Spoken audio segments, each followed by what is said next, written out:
got a microphone with a recorder when I was like 4 years old, and I started just recording, listening to the radio and recording on tapes what I was doing. I know this sounds really crazy at that young age, but I really did that in front of of course, in front of the mirror.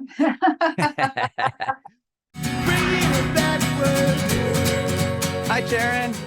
Hi, How are you? I'm fine, thank you. You too? I'm doing well. My name's Adam. We've chatted about 2 years ago. Thanks for having me back again. Yeah. Last time I talked to you, you had released just the Purge, but you guys hadn't talked about an album, and you're going to talk about putting out just songs. And so I'm really excited to chat with you again on kind of catch up on what you all have been up to in the last Yeah, couple well, years. it's been a while then, and a lot of things have happened, of course, in the meantime. Yeah. Yeah, I'm excited to find out what's been going on. I love your room, by the way. Thank you. That's our studio, our home studio, by the Oh, way.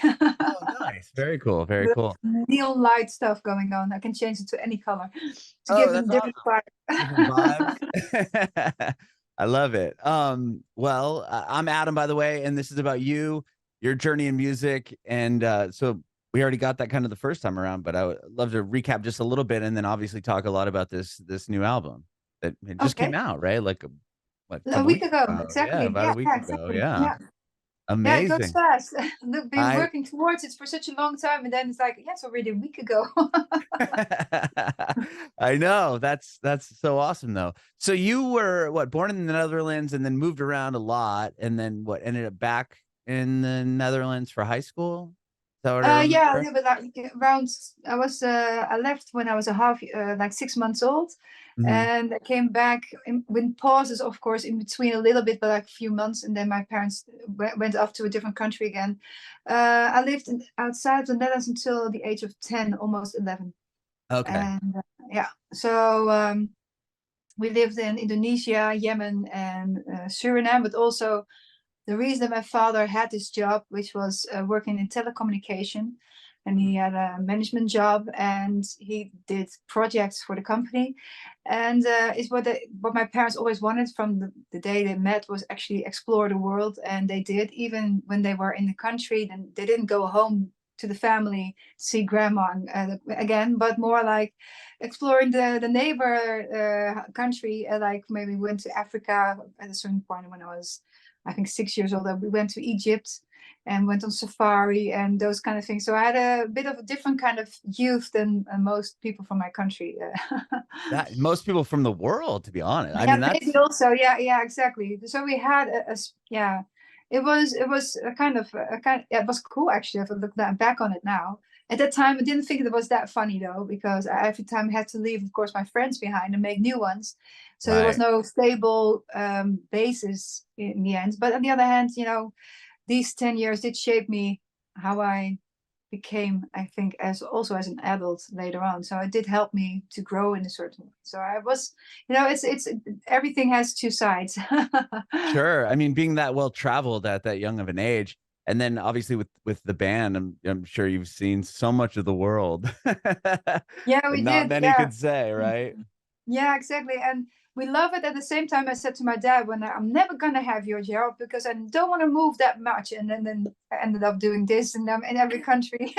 Yeah, yeah. That's so cool. What I didn't ask you before was I know you got into singing at a very early age, and you kind of had what, like you'd sing for like to the TV, right? Didn't you have like a karaoke type machine or something like that, or a No, box with a yeah, microphone? well, got a microphone with a recorder when I was like 4 years old, and I started just recording, listening to the radio and recording on tapes what I was doing. I know this sounds really crazy at that young age, but I really did that in front of of course, in front of the mirror. So, and I had a brother who's like 6 years older, so that helped. And my mom and dad are just so crazy about music. There was always music in our house, and the windows were open, and we could go to the terrace, and there was like always music. And every day when they were at home, then the music would be playing. So it was always, yeah, Oh. very nice environments. But Yeah, I didn't ask you about that before as far as your upbringing with music. does anyone else in your family, like, do your parents play an instrument at all? Or I didn't know Uh, that you had a brother, and does he play anything? no, nobody did play. My father always wanted to be a drummer as well, but I did have a cousin that was pretty popular actually in the Netherlands, but yeah, he was a singer as well. So that's the only reference that I know. But in the family was just listening, mainly listening to music and discovering as much as possible as music. My parents went at least once or twice a month to a concert, and Really? yeah, they were nuts about music. Yeah. When my That's so mom was a awesome. young girl, she always bought from her own money. Every week, she said, okay, she wanted to buy something for herself. She bought a single from the Beatles or the Rolling Stones, or yeah. So she had so much music from a very early age on. And that she kind of passed that on to you, correct? Like in Yeah, Indonesia, I remember you saying that instead of buying, I don't know, candy or something with the yeah, money, exactly. she'd take Yeah, you to the record store. yeah. She said, yeah, you can have money at a very early age, like 4 or 5 years old, but because my brother was 6 years older, of course, and he got pocket money, and so they can only spend it on music. And I That's agreed upon it because awesome. I was really glad that she was already like, okay, convinced. I never thought that would happen. Yeah, I know. I wish my kids weren't asking me for like Fortnite money and wanted to go buy records. You say, here you can have it. You can take it all. Yeah, right, 100%.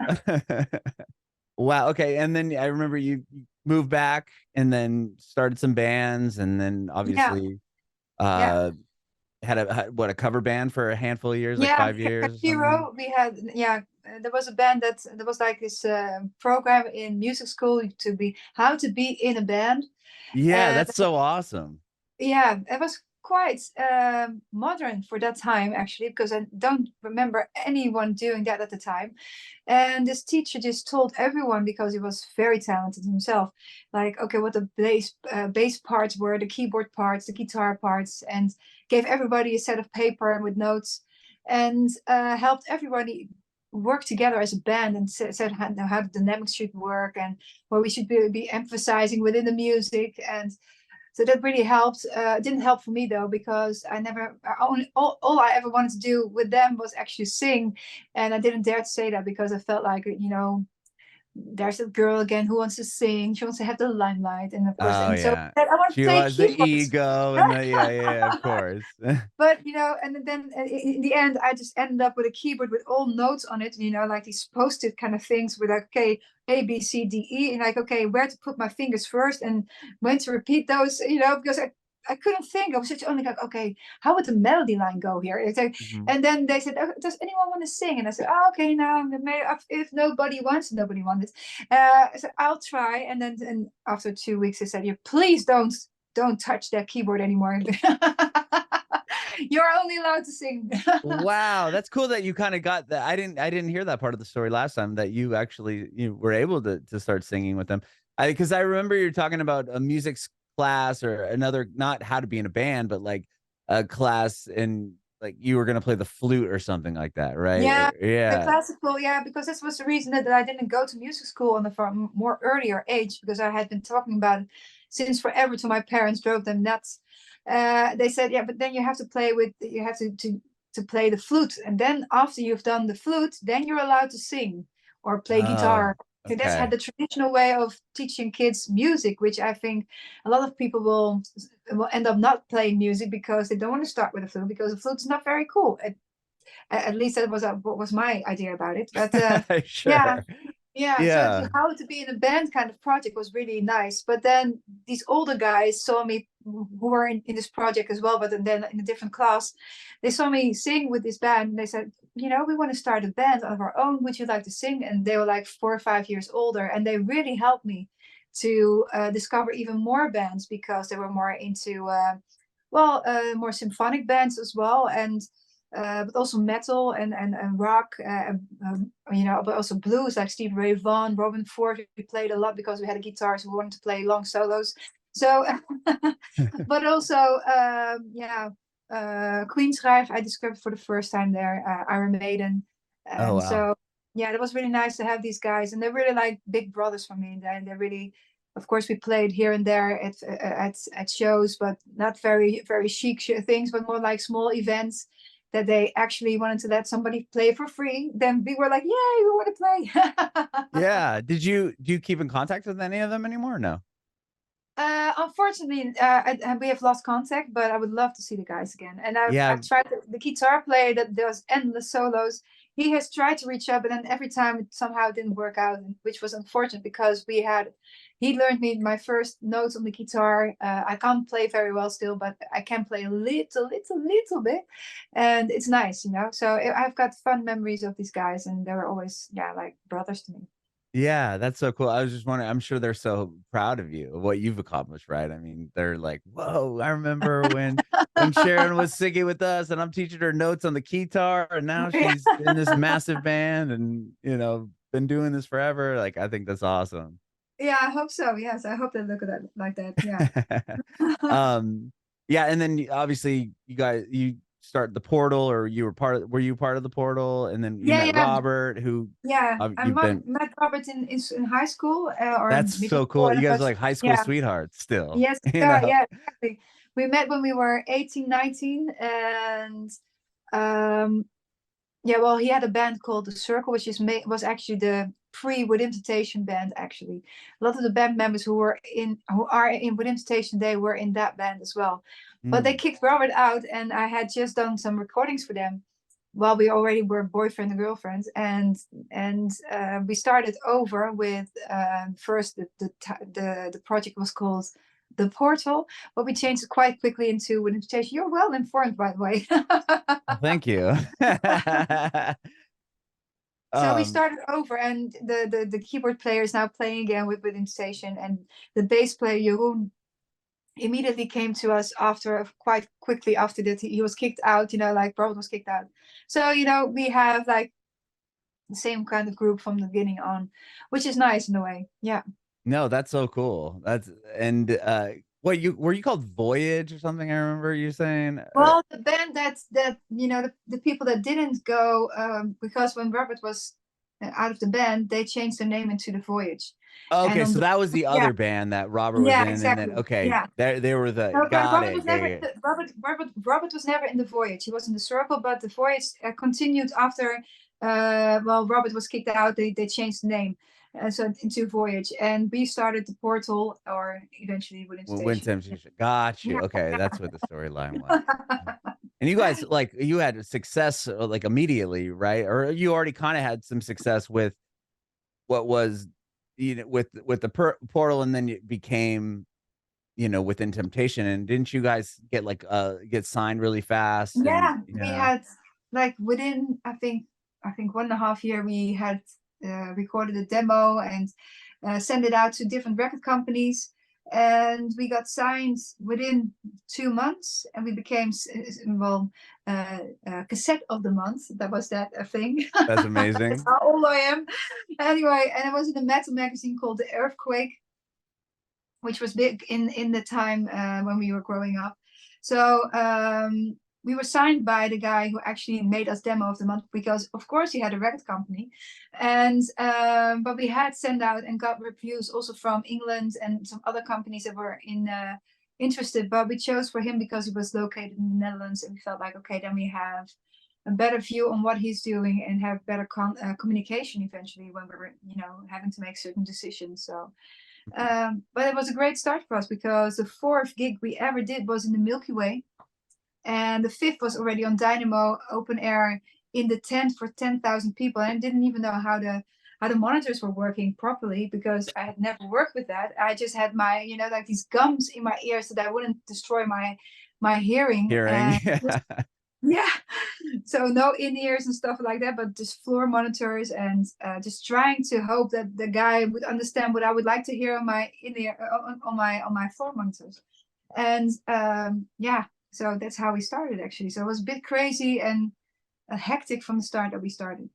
Yes. Oh my gosh. And then yeah, right away. And yeah, I remember you saying that show you guys didn't do that well, but it didn't matter because obviously. Yeah, Yeah. people just like it. I mean, like Yeah. I think we did something right, but I don't understand what.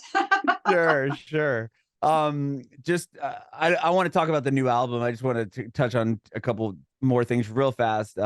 You did talk about how like Mother Earth kind of was the moment where everyone was able. You guys all went back to college and finished Yeah. school, got degrees, and then with that album was the turning point where you all could kind of quit your jobs, right, and just do Yeah. this as a full-time gig. Yeah, music has always been our first love, and of course we had to, we had to have our diplomas as a backup plan, and we worked Hmm. in certain, well, we all had jobs, daytime jobs, and at a certain point, you know, it became successful, our music, and we never thought that would ever happen. So we felt like, okay, we could quit our jobs and we're just going to enjoy this moment and see how long it lasts. Maybe it's just a 1 day flight, but hey, nobody's going to take this away from us. This is our first love. We need to embrace it. And we did. And we never had to look for another job again, luckily. So, yeah, that was a dream come true because, like I said, this is all I ever wanted. And everything that everybody always thought was like, it's not going to happen. You're living in the Netherlands. You're not living in America. You don't live in England. You live here. And there's not Yeah. much history of music. Of course, we had Shocking Blue and with the Golden Earring, but it was just a few names that were successful outside of the Netherlands. And with the type of music that we were making was quite niche. And so Mhm. people didn't see any future in that. But we proved them wrong. So, Yeah, a little bit. Uh, um, Last time we talked, it was in the middle of the pandemic, and you had put out The Purge, or we're about to put out maybe you had released it. I can't quite remember exactly. entertain those for before that.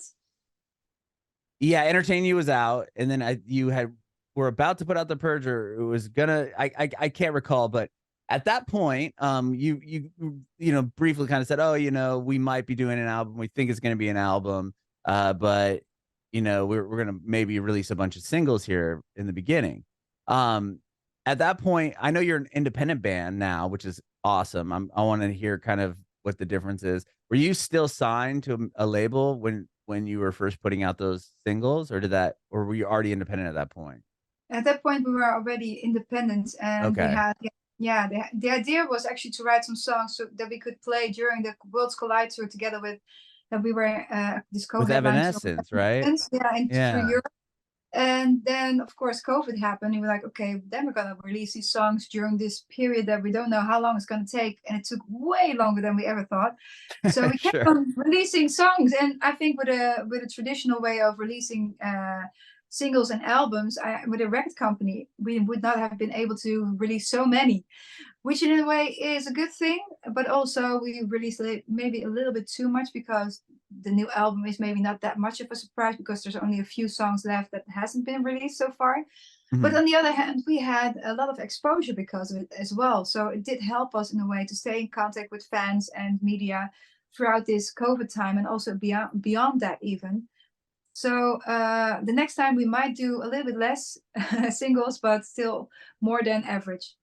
Mhm. Did you I know just reading about the album and, it's, kind of politically heavy, right, on this record, Yeah, it is. obviously, with y discussing everything that's going on in Europe and the war in the Ukraine. Um, was that I mean, when we talked, I don't know how much of the album was done, but that was obviously before it became a big world stage news, at least here in the United States. Were you guys focusing on that at that point, or was that like did the record or the album kind of shift gears, or did songs come out much later when that became, a whole obviously this as big of a thing as it is now?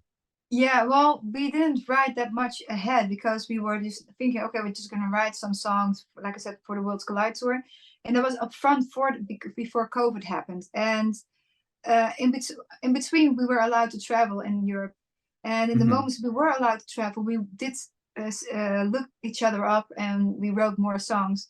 But it was all in the moment, like every time one or two songs, one or two, maybe three songs at max.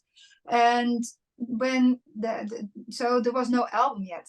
There was Oh, it just was just still the songs that you guys were putting out yeah, and putting together. yeah. Got And you. we were just Okay. hoping to get together again as soon as possible to write more. But with COVID, it was just certain moments that we were allowed to, and then we did grasp that moment, like, okay, we need to go now and to Sweden, or Sweden needs to come to us, you know, the producer, so we can work together. And so over that time period, we just wrote a few songs every time. And then when the war started in the Ukraine, we could immediately write about that, exactly what we wanted to. And the reason why we became independent is that, like, write topics in the moment that we feel are very important to talk about. Mm-hmm.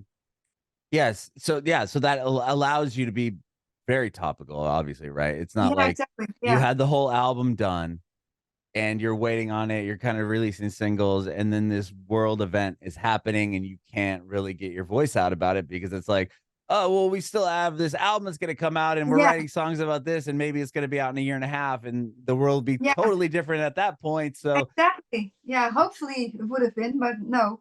But right. yeah. But I guess in the most optimistic way, I guess Well, you can yeah, look at it totally. Yeah. that way. Well, you know, the thing for us was, like, we were so shocked about what happened in Ukraine that we felt like, you know, for us, music has always been a certain way, a therapy of dealing with life, and these topics. You know, in the beginning, everybody was watching the news and talking about it, and then you saw it slowly fade away with every heavy topic there is. People at a certain point get enough of it. Like, okay, I don't want to be confronted with it anymore because it's too intense. It's already. But then on the other hand, we felt like, okay, when we write about it, we keep the subject alive because there is actually a war going on 2.5 hours from where I'm living by airplane. So where I live, when I take an airplane to Kiev, is 2.5 hours flight only. So that's Oh the my same gosh. distance. Yeah, that's the same distance as from Amsterdam to Barcelona. And I think if people don't realize that, it's like that's quite close by. That's And very close by. I mean, thinking about it, even in like United States, like, I mean, that's like a state or two away, right? I mean, yeah, that's that's not exactly. far, No, not exactly. far.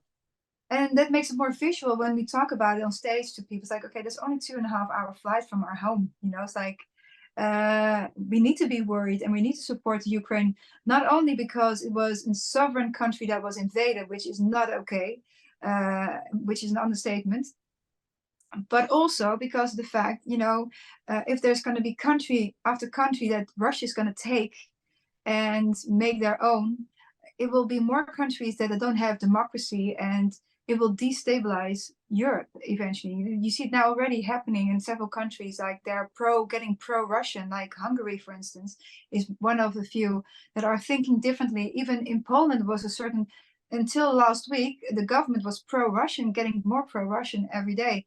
And so to have that, was, of course, they supported the Ukraine in the beginning, but then they said, you know, when they had this grain kind of conflict, they said, we're not going to deliver anything anymore to you, which was like you know, there's a war going on. Are you really going to play this game over? Of course, I understand that you want to have your voters and everything. It's all politics, you know, it's like, Yeah, of course. and those kind of things really made me worry. Like, okay, and also we have elections now in the Netherlands very soon.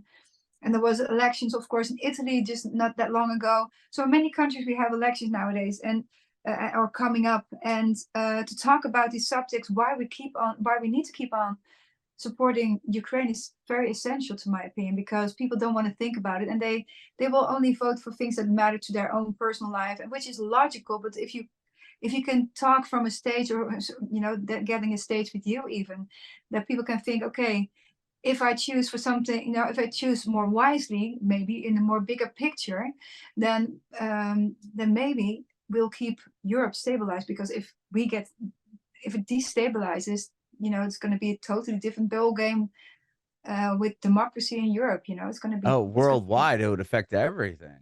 Yeah, exactly. It's already affecting so many things. Like even with what Russia did with Brexit, they were involved with that, trying to mingle in the politics there.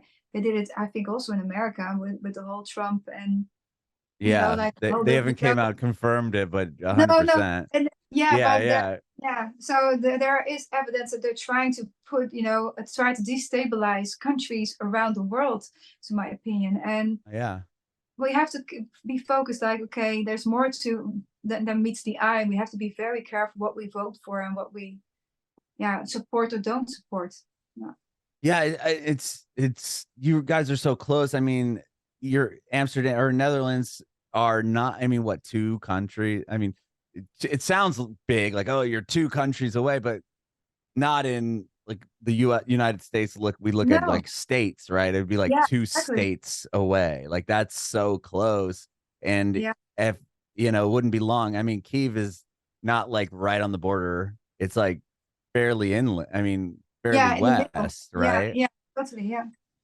I mean, oh my gosh. Like, so when this is happening and you guys are writing about that, um, was it, I don't know how to ask the question, but basically, like, were you concerned at all with not your safety, but like how other people are going to receive what you're saying? I mean, I guess it must be a lot of like, you know, segregated views on these things. I mean, I don't know, like going in and People are very speaking about it, polarized about it. It's like you're there's like many taking a different views. side, I guess, if that makes sense. Yeah, yeah, totally. And but because of the reason that I just mentioned, I think it's so important that we did that with every country we played with the festivals or during tour. Also with RMA when we played in America, we took out, or in also in Canada, that we took out the Ukrainian flag and asked attention for this war.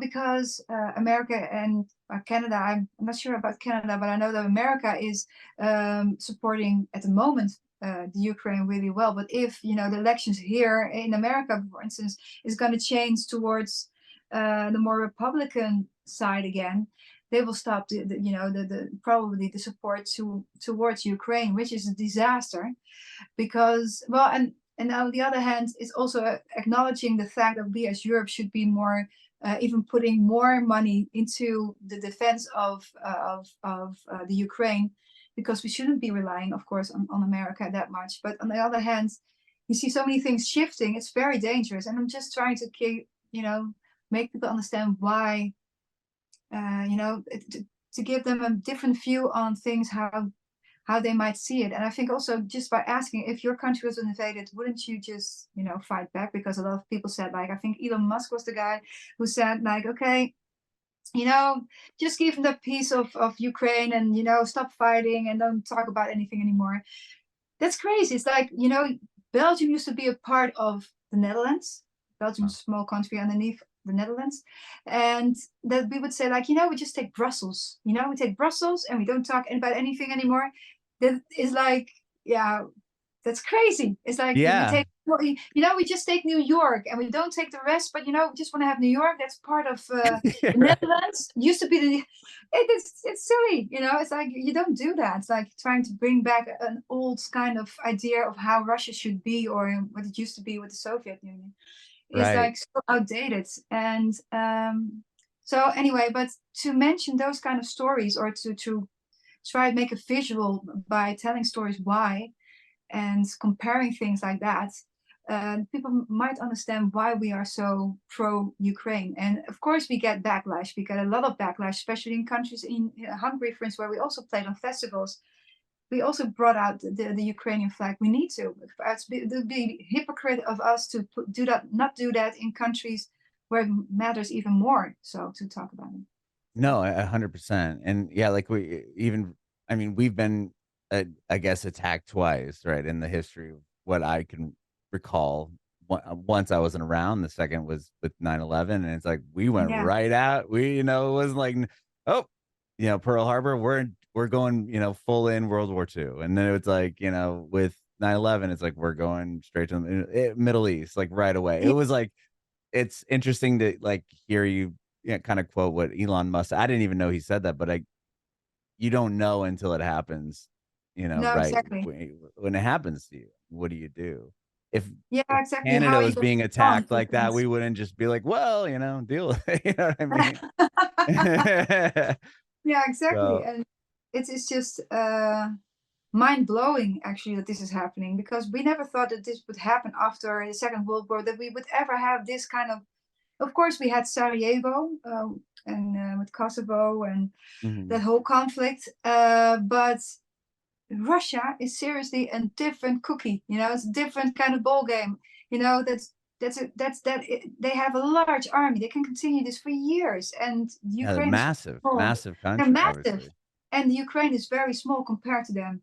they don't have the same amount of people to keep on defending the country. So they have to be more efficient. They have to, they have to have an equal chance at least to fight back. Yes. And with like when that all starts, like what songs, I mean, obviously, did you know you guys, it sounded like you would be like, okay, we can get together for this many days. Let's try to write some songs and then get that out. At what point did it become an album, or was it always going to become an album with Bleed Out? And what songs really shifted? Like once the fighting started, like what do you remember the first song you guys wrote and we're like, okay, we need to kind of like take a stance here? Yeah, we had two songs that we wrote actually immediately. It was like Cyanide Love, which is about the resistance in Kherson. That was the first city that was actually taken by Russia in the Ukraine. And also the first city that they won back again, because the resistance of the Ukrainians within Kherson was so big that the Russians were scared to death of them. At night, they would take out Russians in a very brutal way. But that was just civilian resistance from the city itself. And it was, yeah, it was, we wrote Cyanide Love for that reason. And it's inspired by the city. We were there in 2008. We did there a show. We were invited by the mayor. Also, the Oh, band wow. Pain was playing there at the same festival at the time, a Scandinavian band. And we both had to plant a tree for freedom, I believe it was. And because I remember that I think it was like, it's peacetime now. So why would you want to? Okay, freedom it is. But it was 9 o'clock in the morning after our show, which ended pretty late. And so I was like half awake, just had a coffee, and then shoveling, getting the dirt out of the, trying to plant a tree for freedom with the mayor and a whole delegation. And then we went to the museum, and then I saw a better picture of the tensions that had been through our time with Russia and the Ukraine already. And we had such a interesting and really nice time with the Ukrainians at that time. We were there 4 or 5 days. They gave us traditional food. We went over the river in Kherson, and we did the show, which was an anti-alcohol something festival. Oh, And interesting. Like a recovery type. yes, sorry. It was like a recovery festival, like for people in recovery, or like I don't know. It was anti-alcohol anything, but everybody was drunk in front of our stage. I don't know how that happened, but because we were not given any liquor. Interesting. Maybe they Okay. felt the need for it, but it was a funny way. It's like, okay, everybody's drunk, but we're not allowed to drink because we were not allowed to drink in front of the show. After the show, we were allowed to have a lot of vodka. Oh, you weren't Which allowed I to drink don't on drink. stage. It was like like people were Yeah. drinking in the crowd, but you weren't allowed to drink on the No, stage. no, exactly. And then that was funny. Interesting. Yeah. Oh, oh, Oh, but wow. yeah, but it was a very strange situation, but we have so much fun in those 4 days. And I just recently found the pictures back of the time that we were actually planting that tree with the mayor and the whole delegation. And then you wonder, all those faces, what happened to them, because the city just, the dam was exploded. They did it with Yeah, explosive. yeah. They blew up the dam, Uh-huh. and the whole city was flooded. So I'm just wondering, are these people still alive? And most of them were men, actually, that we met from the delegation. And so that does make you wonder, and it does come a little bit closer. But also, we wrote a song called Wireless. And Wireless is about the Russians going to war towards the Ukraine, and telling about indoctrination. Because if you've been told for years and years while growing up, I can imagine that you think a certain way of the Ukrainians, because they've been told they were fascist. They were, of course, they were on the wrong side of history with the Second World War, but also because they had to choose between Russia or the Germans, and Russia had always been their enemy. They sided with Hitler at that time. So, Yeah, and yeah. for that reason, which I can even somewhere understand that they did that, because they hated already very much Russia. And then, so Russia has been told Ukraine is just fascist country, it's like full of fascists, and you need to get rid of them. People need to be freed of the fascists. And then when you go to war, you find out actually that these are people, they we don't even talk about Germans that like that anymore. You know, the generations have passed on, and we're living in really good harmony with the Germans. We just make sometimes, of course, harsh jokes, which we always do about neighbor countries, Right. but not like what we don't say they're fascist. We don't, because they're not. You know, it's a different generation, different time. So for them to think that the Ukrainians are fascists, yeah, it's ridiculous. But then ending up as a soldier, maybe being told that for many years, um, finding out the reality that these people aren't fascist, and you're there with a gun, and behind you there's a whole army. You know, if you run away in Russia, they will shoot you. Right. Right. So Yeah. it's what are you gonna do? You know, you're in the middle of things, and you're just being used as a marionette. And that's what the song is about, like how indoctrination gets you in a certain situation that you're between fires. And I find it also very sad. I do realize that not everybody wasn't aware that that isn't the truth. I think there's also a group of bad people just wanting to have war. But I think there's also a part that wasn't that educated, because most people who are fighting at the front in Russia against Ukraine are not educated people. You have a lot of people like that. So it's Well, like they it's a, can't get it enough. I mean, with the access, right? They're not able to really access a whole lot of, you know, other other media. views than, yeah, Yeah, what they're totally. told, right? I mean, you're kind of like, Exactly. you know, And in then a I find spot where it a you bit can't. sorry. I'm sorry, Yeah. go ahead. Yeah. So that also makes me feel sorry for them, because that, you know, if you get to that situation, you might be that person that gets in that situation. You're there with your brother, your father, family. You know, it's like you can't go back. You know, you're going to be shot by your own people, and you don't want to shoot the people in front of you. You're just between, and they're really really eager to defend their country. Their morale is so high in the Hmm. Ukraine. It's unbelievable. So to be in that situation, I felt sorry. I do feel sorry for the people who are in that situation, which is not a very political, very popular point of view, because either always with war is like, or you're for them or you're against them. But I think there's also some layers of gray in there as well, of course. But it's up to the Russian people to really change their situation, meaning like, I really hope there will be some kind of revolution in Russia, which will, you know, make them less oppressed as they are at the moment with the government that they have with Putin. Yes. And I know that's still happening. And then obviously everything else is going on now. And, you know, Yeah, with it's Israel, crazy. it's like, what is this world becoming? I mean, it's just scary, right? I mean, and Yeah, you being in the Netherlands are kind of in the center of all this stuff. I mean, we're a bit more removed, but I mean, you're there. You're so close to all of this stuff happening. yeah, exactly. But still, I think, of course, what's happening in the Middle East is a bit further away, but it feels.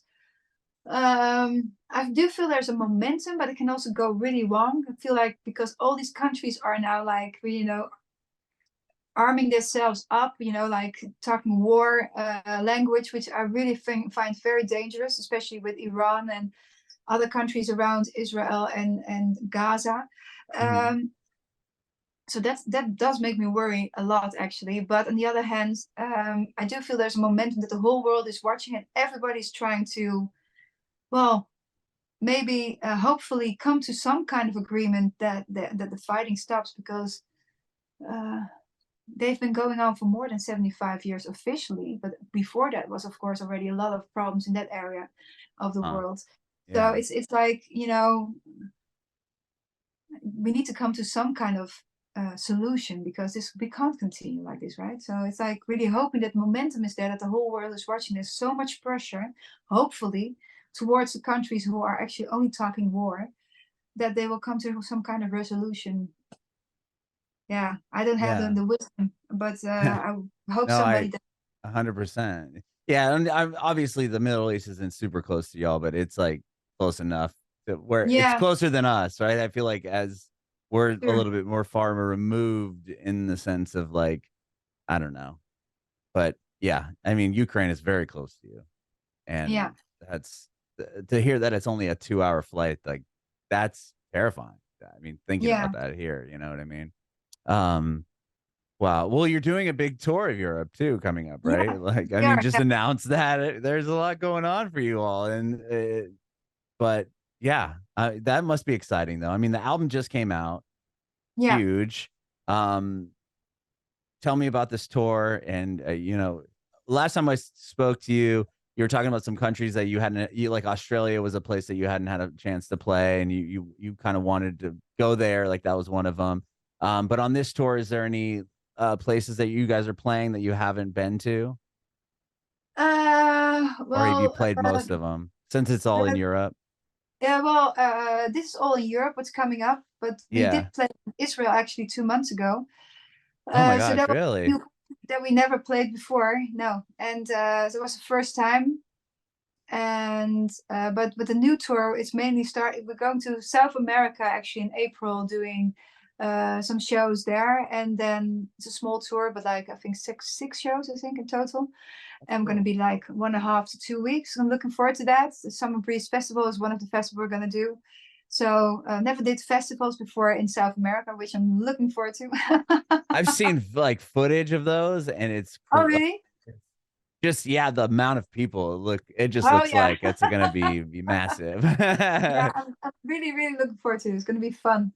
Yeah, And then, of course, we're going to do Europe. And after that, it's not sure yet what we're going to do because we just have to focus first on developing a new stage, how we want the show to look. That's going to take a lot of months as well because of the fact that what people don't realize, like an album costs time, but also to make something visually like a new stage, you have yeah, different venues you're going to play at, so you have to think a lot about what's going to be an okay show for every venue. So the specs has to come in, and you have to kind of try things out. We're going to work with a creative team again.